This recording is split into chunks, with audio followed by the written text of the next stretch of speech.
What's good, you guys? You know who it is, man. It's your boy, Mr. Relentless Lex, and I'm back. Like I never left this mother. Yes, Sirski. All right, so, man, we got Miss Arnold exposing Tyler Perry as the Diddy of Hollywood with the extortion and the abuse process, which is wrong. Wrong. All right. So we gonna get straight to it, man. Spicy. Hollywood is always full of gossip, but one constant issue is how the big shots, like famous actors and producers, like to boss around the newcomers. It's not just mind games they play, but they also pay them less and sometimes physically A them. Tichina Arnold recently spilled the beans on the industry, calling out Tyler Perry and Sean Diddy Combs for their behavior and how they run things in Hollywood. Many celebrities have also previously highlighted this factor. However, Tichina has exposed more than that. Tichina Arnold is a talented black actress who has made a big impact in Hollywood over many years. Thanks. She's won over audiences with her great performances in both movies and TV shows. One of her famous roles was in the TV show Martin, where she played the lively character Pamela James. Her funny and charming performance made the show a classic, showcasing her talent. She also did an excellent job in the sitcom Everybody Hates Chris, playing the tough but funny Rochelle Rock. The show received praise, highlighting her acting skills. Tichina Arnold's legendary status in Hollywood isn't just about her talent, but also her enduring career. She's known for delivering outstanding performances in various roles, showcasing her versatility. Beyond acting, she uses her fame to advocate for diversity and more opportunities for black actors in the entertainment industry. Currently, Tichina Arnold is addressing significant issues in Hollywood. Despite her fame, she's facing challenges like being underpaid. She's opened up about these struggles, speaking out for better health care, fair residuals, and equal treatment for black actors in the industry. Arnold is actively advocating for these important changes. She is exposing the Hollywood industry agenda where famous Hollywood actors get underpaid. She quoted that she has also gotten paid just 1 cent residual, even though the residual paper costs even more than that. One thing, but we want fairness, better health care, better residuals. I literally get 1 cent residuals. 1 cent? One individual at the center of the controversy is Tyler Perry. Wondering why? Let's dive into the details. A few months ago, Monique took the stage at the Apollo Theater and strongly criticized Tyler Perry, director Lee Daniels, and Oprah Winfrey. She accused them of unfairly sidelining her from Hollywood. The Oscar-winning actress, known for her comedy, spoke candidly about her strained relationships with Perry, Daniels, and Winfrey. Many remember her role in Daniels' 2010 film Precious, but since then, she has only appeared in 4 films, and she attributes this to what she calls their blackballing of her. In 2015, Monique first revealed that she felt blackballed by this trio. In response, Daniels told The Hollywood Reporter that Monique's demands during the making of Precious didn't always align with the promotional campaign, and that it negatively affected her relationship with Hollywood. In return, she said, "What is that black D connected to that black man? So no, I was not blackballed. I was whiteballed by some black Ds who have no balls. Thank you, Mr. Lee Daniels. Thank you, Mr. Tyler Perry. Thank you, Miss Oprah Winfrey." She continued to, "See, I know they like to say Monique, you talk too. F much, it would me not to say the real S. You are not paying me equally. You are not treating me fairly, so you can suck my D if I had one." In 2009, Monique had a plan to embark on a press tour for the movie Precious, which was co-produced by Oprah and Tyler Perry. The intention was to capitalize on the buzz generated by her Oscar nomination. However, the surprising part was that they had no plans to pay her for the tour, and Monique was already exhausted from the filming process. Facing this situation, Monique made the decision to skip the tour and take a break with her family. It seemed like a straightforward choice, and everyone initially appeared to be okay with her decision. Monique has openly called out Oprah and Tyler Perry, seeking an apology for the situation surrounding the press tour and other issues. However, as of now, the apology she requested is still missing in action. She said, "If you don't want me to have your brother on the show, I will cancel the show. No show will happen. But I wanted to call you up to see how you felt first." Monique and Tyler Perry are reportedly at odds, with rumors suggesting she's ready to spill his secrets. With her extensive industry experience, she might have some inside scoop. Tyler Perry, known for his success in Atlanta theater and media series, hasn't had a smooth journey. It's said that his ego could have caused clashes, even with influential figures like Oprah.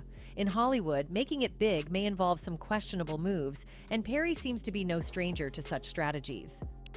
After conquering the box office, Perry ventured into TV with the popular sitcom House of Pain. However, things got messy when it came to securing a syndication deal and a spin-off titled Meet the Browns. Reports indicate that Perry let go of 4 writers seeking union contracts, causing industry drama. This move received criticism, with one affected writer, Terry Brown Jackson, feeling used and disrespected, as reported by Deadline. She said, "We were good enough to create over 100 episodes, but now when it comes to reaping the benefits of the show being syndicated and having other spin-offs from it, he decides to let us go, unless we accept a horrible offer." Kelly Griffin, the head writer for House of Pain, reportedly declared that she's not backing down without putting up a fight. While I'd like to see something positive come out of this for us, if this fight helps future Black writers get what they deserve, that's a good thing. In response, Tyler Perry asserted that he's personally handling all the writing, stating that he is taking charge of crafting the content himself. In an era where women of color should be standing as leaders on an equal footing with male actors, it's disheartening that not many non-Black celebrities have been vocal about this issue in Hollywood. Just last year, Sofia Vergara was the only non-white woman on Forbes' list of the 10 highest-paid actresses. Shockingly, there was no mention of a Black woman on the list, which was predominantly comprised of all white actresses, with Scarlett Johansson taking the top spot.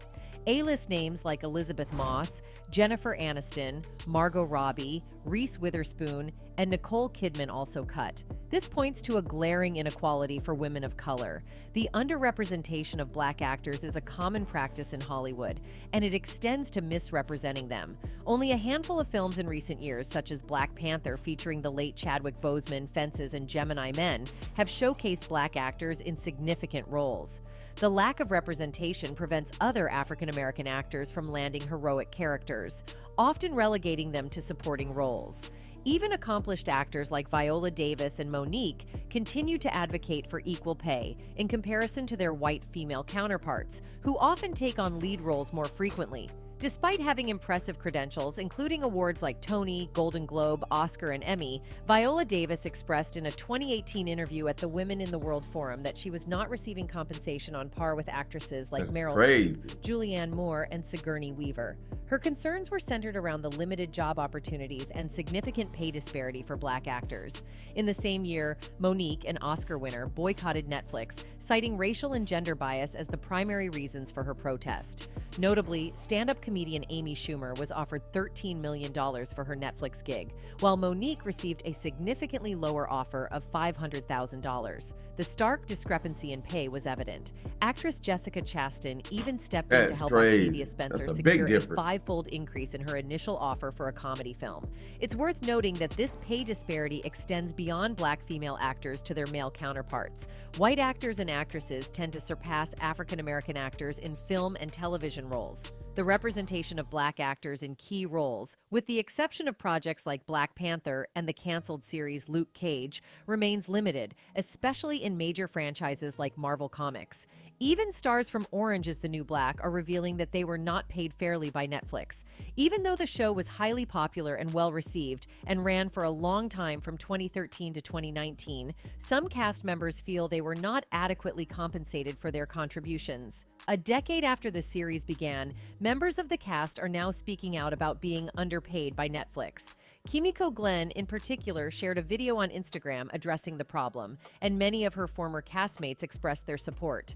In the video, originally shared on TikTok in 2020 and reposted by Kimiko Glenn, she starts by expressing excitement about becoming wealthy, showing a royalty check statement. She said, "I'm about to be so rich." However, as she goes through the list of the 45 episodes she participated in, the video reveals a net check amount of just $27.30. Oh my God, I'm about to be so rich.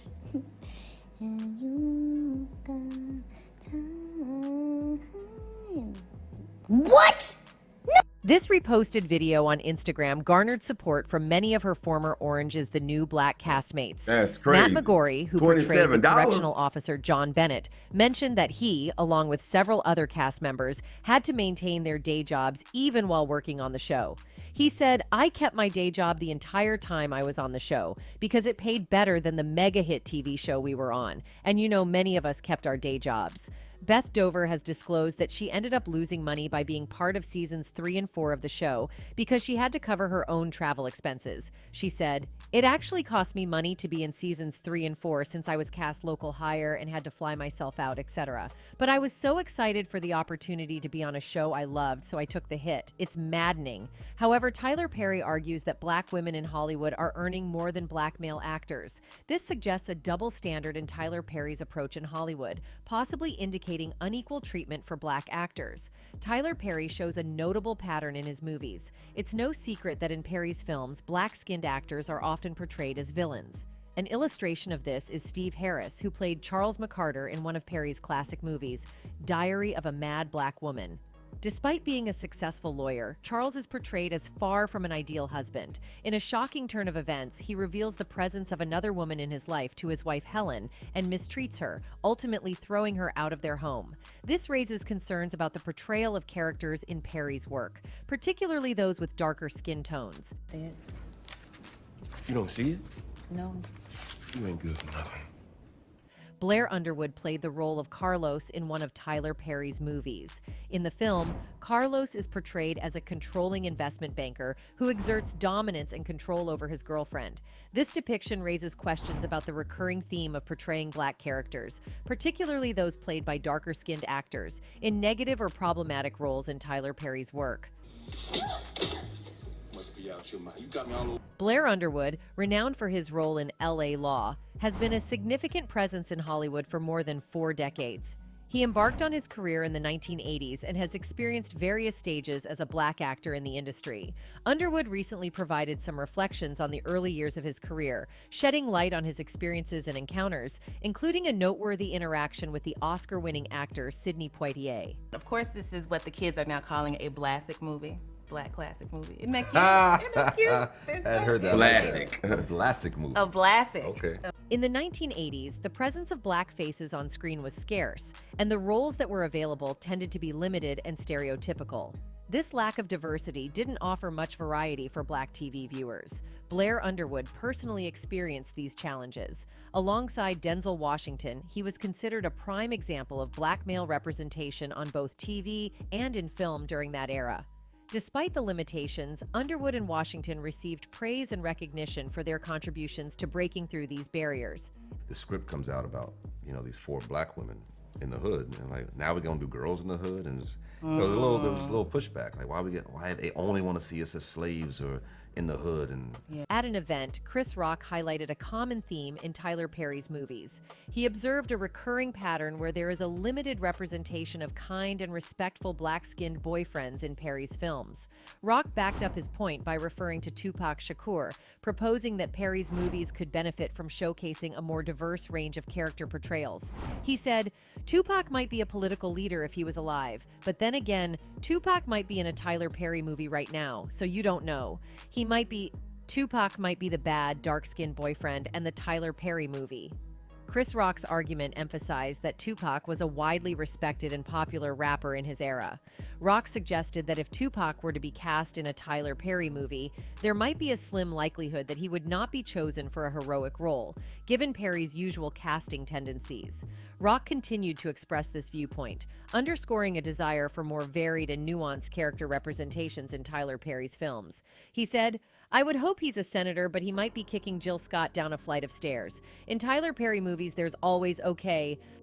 Are we going back to Mantan Moreland and sleep and eat? Yet, if those films, we're talking about Tyler Perry. But if you thought that's all, here's the twist. Hollywood is often portrayed as a place with its fair share of controversies and individuals taking advantage of others.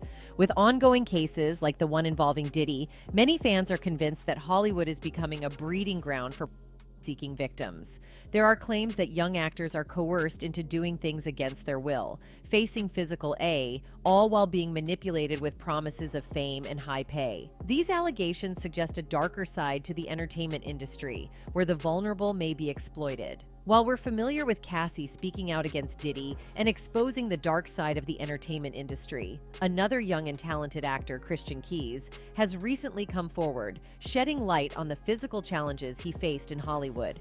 With many people closely watching, there's a spotlight on Tyler Perry, much like how Diddy was under scrutiny earlier. The rumor mill has been churning for a while about Tyler Perry's personal life, suggesting that he might be projecting his suppressed feelings onto black male actors. However, the plot thickens with recent buzz hinting at the possibility of Tyler potentially exploiting younger black men in the industry. Christian Keys recently posted a video online that has gained significant attention. In the video, he claims to have substantial evidence exposing a powerful figure in the entertainment industry. While he hasn't revealed names, many fans believe that he might be hinting at Tyler Perry. According to Keys, this individual not only subjected him to SH during their professional relationship, but also continued making inappropriate offers even after they stopped working together. These offers included providing cars and, at one point, offering $100,000 in exchange for undressing. It's not just women that have to deal with it, but it's also men sometimes. Keys sheds light on the darker aspects of Hollywood, expressing his frustration with being offered projects that came with undesirable conditions.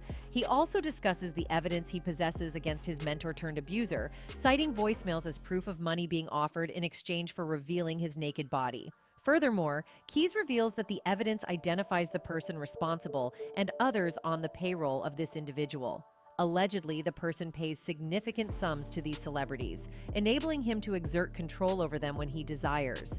Keys claims that the person who harassed him offered a car as an apology for the $100,000 proposal to see him undressed. The car's bill of sale is registered under the suspect's company and was purchased after the inappropriate request, aligning with the dates of the incident. Expressing his commitment to building a successful career without compromising his integrity, Keys discloses that many directors have offered him opportunities under questionable circumstances, such as late-night auditions upstairs. However, he emphasizes that this particular individual has been engaging in such behavior for years, and he has decided to speak out against it.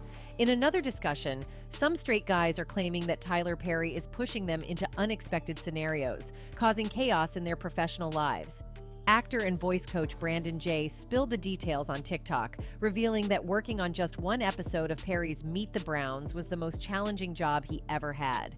According to Jay, a day on Perry's set feels like a week's worth of shooting elsewhere. Perry is notorious for surprising actors with last-minute script changes, making them memorize lines on the spot. Jay, who auditioned for the role of Jeffrey, a bullied high school student, spilled all the tea. He noticed that Perry wasn't feeling the original script, leading to a scramble as everyone had to quickly learn new lines chosen by the big boss himself. As if that wasn't enough, Perry decided on the spot that Jay's character would be crushing on his high school bully, not what Jay signed up for during his audition. Perry dropped the bomb, expressing, "I want Jeffrey to be gay and have a crush on his bully." In the second part of the saga, Jay reveals that his initial reaction was to consult his agent, who essentially said he didn't have to take the role if he wasn't comfortable with it. After some serious contemplation, Jay decided it was an opportunity he didn't want to miss out on. Despite Perry's impromptu changes, including making the character gay, Jay went ahead and played the role. Now that's one wild Hollywood story. As fans become increasingly aware that Hollywood isn't always about glitz and glamour, more individuals are voicing their concerns and criticisms regarding the issues within the industry. There is a belief among many individuals that Hollywood would be a safer place for talented actors to work if figures like P. Diddy and Tyler Perry were removed from the industry. A user said, "Tyler Perry think he been fooling anyone? Okay, see, nobody can know that I'm gay. I'm just gonna dress like a woman in 20 movies." That's it for today's. Man, Tyler Perry is a scumbag, bro. Tyler Perry is a scumbag, man. These Hollywood people's getting on my nerves, bro. And I'm going to keep exposing them as long as I keep finding these great videos, man. Hopefully, we all are getting something from Hollywood right now. With everything that's coming out with Tyler, Oprah, Diddy, Clive Davis, everybody, man. Hopefully, we all are taking all this in. If anybody out there that's watching this channel, man, they have dreams of going to make it successful in Hollywood or being Please pay attention to everything that's going on. Please. I can't say it no more. Please pay attention.